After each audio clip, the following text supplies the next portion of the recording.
Good morning, good afternoon, good evening. My name is Julian Galvis.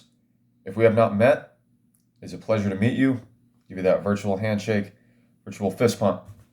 But if we have met, and you know what time it is a Saturday coffee break, episode 22. Now, before I get into what we're going to talk about, let's have some coffee. What time is it right now? On my side of the world, it is 3:44 p.m. So usually we wouldn't be having coffee this late, but whatever. It's a Saturday. It's one of my days off, so it's okay. Or actually, I did work today, but it was early morning, so it feels like a day off. But anyway, so what are we going to be talking about today in episode 22 of the Saturday coffee break? Well, stay on the righteous path, you guys. Stay on the righteous path. Now, when you hear me say stay on the righteous path, maybe some of you are religious and you associate that with, Christianity, the Bible, Buddhism, the Quran, the Torah, whatever you believe in, right? Being good, being a man or woman of moral character. Okay. Now, me personally, I'm not including that, right? I'm not saying I'm religious, or I'm not saying there's one way to believe. Right? But what I mean is being righteous means being a good person. Okay? And being a good person includes having respect for others, right? Having respect for your fellow man and woman. Okay? It can mean treating people you don't even like really, with that same respect. Okay? And especially treating people that love you with that respect, okay? And giving people the credit they deserve and being willing to help people, to go out of your way to help people, right? And I can go on and on and on about what it means to be a good person, but that's defined individually by a lot of people, right? But for me, it mostly means that, right? The things I just talked about, okay? Showing respect for everyone, no matter who it is. Putting your ego aside and thinking about the other person, right? And also having a moral compass, right? And being convicted about that moral compass. Okay? So, for example, let's say you find,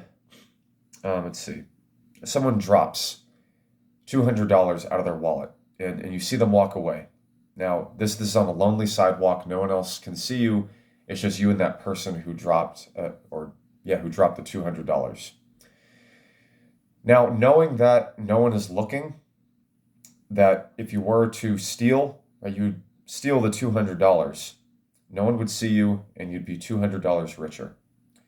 Would you still do that? Would you still steal? Okay. Now, in my much younger years, when I was 15, I saw this poster in one of my classes in high school. I think it was like European studies, whatever, some sort of history class. And on the wall, the poster said, "Character is what you do when no one is looking." That was one of the things that it said. Okay. And that really has resonated with me all these years. Character is what you do when no one is looking. So, would you pick up that $200 and give it to the man? Or would you take the $200, keep it for yourself, but live with that guilt that you stole $200 from that man and you got away with it because no one was looking?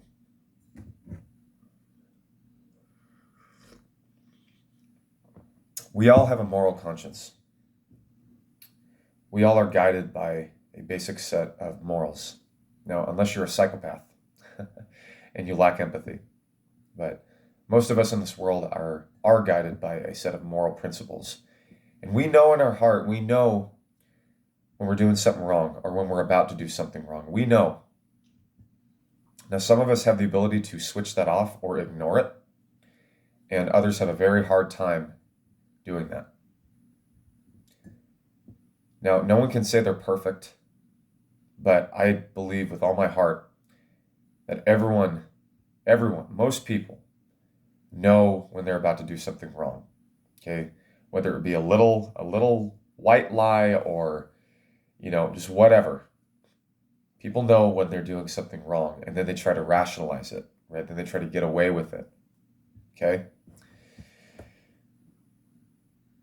Now, for me to sit here and tell you that I believe there's a heaven and hell, and that we will be responsible for our actions in this life, I cannot say for sure.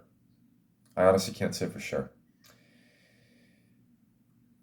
But if there is no heaven or hell or God or gods, spirits, demons, whatever, don't you think it'd be best to live your life according to your own moral principles and knowing that you're on a good path, you're on a righteous path, and that righteous path is the one that you created for yourself, is using that gut feeling, the guiding compass that I believe each of us are born with, that tells us when we're about to do something wrong, that we know in our heart that we're doing something wrong, but we try to rationalize it.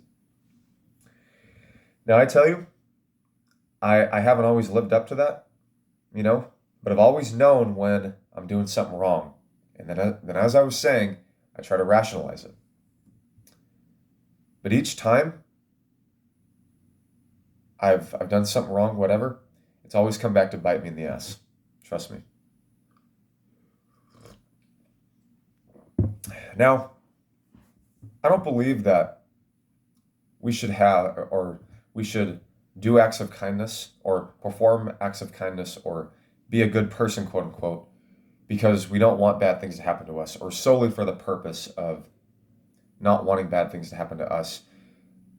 But we should be a good person because it makes us feel good, right?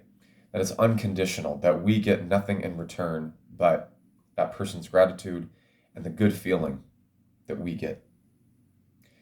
I remember when I was in the 6th grade, I was with my dad and then stepmom and a few other friends.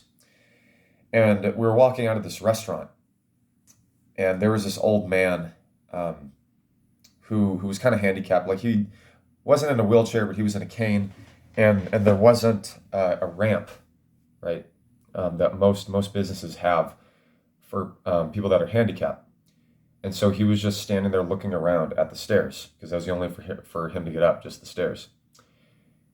And I remember no one around me, even noticed. I don't think it was because they didn't care. They just didn't notice. They were in their own world. And then I went up to the old man and I asked him, "Excuse me, sir, do you need help?" And then he said yes. And then my parents wanted to know what I was doing. And then I told my then stepmom, "Hey, this man needs help." And then she told me to get his cane, and then she walked him up the stairs. And I'll just never forget that moment. That just, I don't know, it was just this great feeling I had. The thing is, I got nothing in return. I didn't get any allowance. I didn't get anything in return. We just went on with our day. And my dad and stepmom told me that was a wonderful thing you did, Julian. But the reward for doing that, for going out of my way to help someone, or to help someone in need, at the time it almost brought tears to my eyes because of that feeling that I got. And on my mom's side of the family is very religious. And what she told me, of course, was that was God, that was Jesus. Maybe it was, you never know. That feeling that I got, right, the good feeling, the righteous feeling, she thought that it was from Jesus. And as I was saying, maybe it was, maybe it wasn't. But all I know is that showing kindness unconditionally and seeing the gratitude from someone, that's enough for me.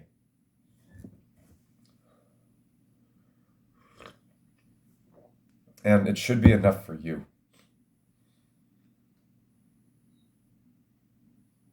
So anyway, you guys, I hope you guys have a great weekend. I will see you guys next Saturday for the Saturday coffee break. After today, I will be going a week without coffee.